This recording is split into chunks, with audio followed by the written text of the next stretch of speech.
Hello everyone, I'm Andy Savage, coming to you from Qatar, a small but beautiful country bordering Saudi Arabia. We traveled halfway around the world because we think this story is important. It's the story of a man named Ali al-Marri. A man who's been held in isolation at the Charleston Brig for 7 years without ever having been charged with a crime and never getting the chance to face his accuser, the government of the United States. From my point of view, if the government, of course, they think or believe that Ali is doing something wrong, they need to prove it to us. I am one of Ali's attorneys, and with his permission and working with a Charleston-based TV producer, I decided to tell his story and traveled to Qatar and Saudi Arabia to meet his family. How long has it been since you've seen your father?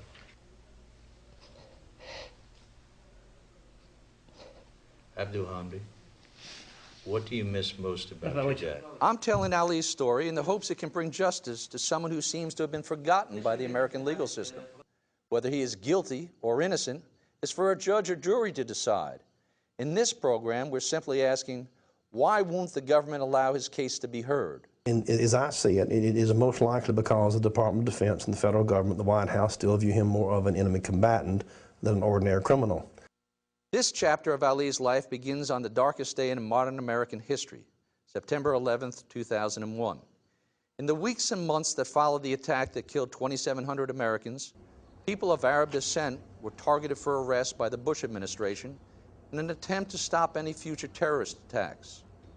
In December of 2001, Ali was one of those swept up. He was arrested in Peoria, Illinois, where he was a graduate student at Bradley University. His oldest son, Abdul Hadi, was an 8-year-old boy the day he saw his father arrested.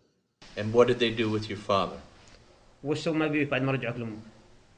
في البيت وراحوا ويا أبي وداخل اليوم. Still, why was Ali arrested? Part of it appears to be the timing of his return to the United States on a student visa. He had received his undergraduate degree from Bradley University in 1991, and after 10 years at home in Qatar, decided to return for his master's when classes began in the fall, coming back to the U.S. on September 10th, 2001, just one day before the 9/11 attack. What do you think he's done that caused him to be detained in the United States? Nothing, maybe wrong time and a wrong place in America. That's it. On the same day that Ali was arrested in Illinois, his brother Jarrallah was taken into custody in Pakistan. He was later turned over to American authorities and eventually wound up in Guantanamo Bay. He was held there for 6 years and 8 months without any charges. He woke up one day and they said, "You're free, go back to Qatar." And he's speaking out for the first time on American television.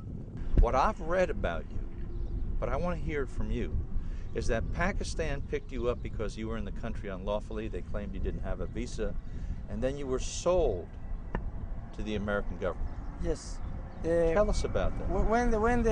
When they kept me in Pakistan's city called Squida, the American government told the Pakistani government, any Arabic guy there in this area, please, we need it by $5,000. Is it because of the location? Were you near the Afghanistan border? No, they find people. But where were you? I was in Quetta. But is that near Afghanistan? Like 4 hours.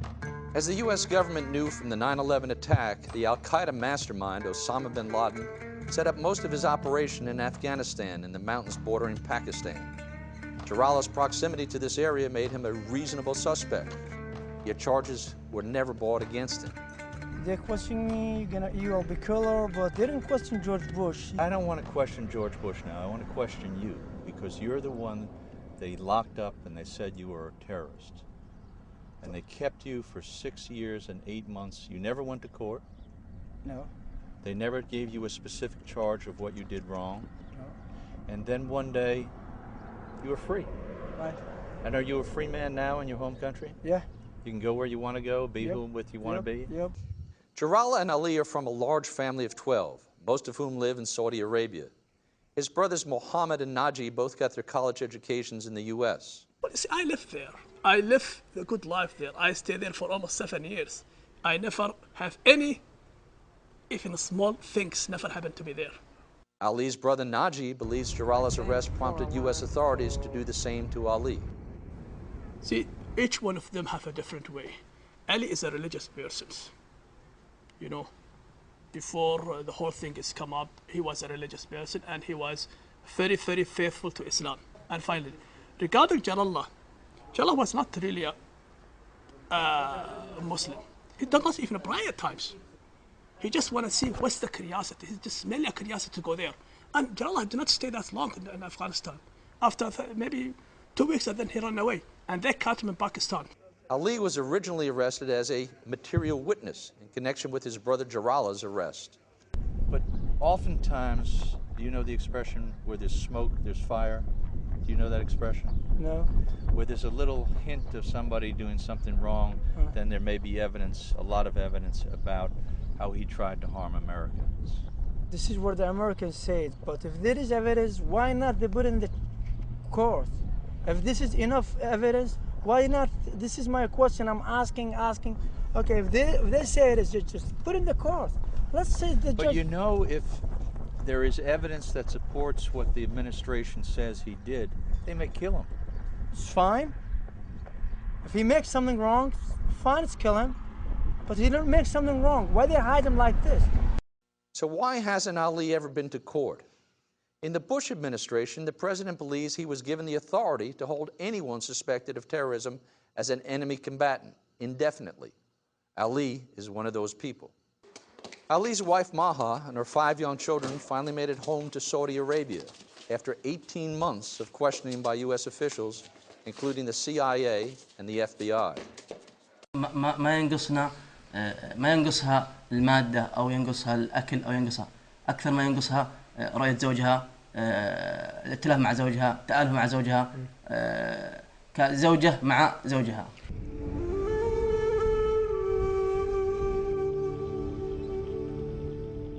When our Savage Report investigation continues, we take a closer look at the allegations against Ali, a government description that paints the picture of a very, very dangerous man. Well, he's not Bonnie or Clyde. That's the whole point. He is something very different. He's more like Osama bin Laden. You're watching the American justice system in the time of war, a tale of two brothers. Stay with us.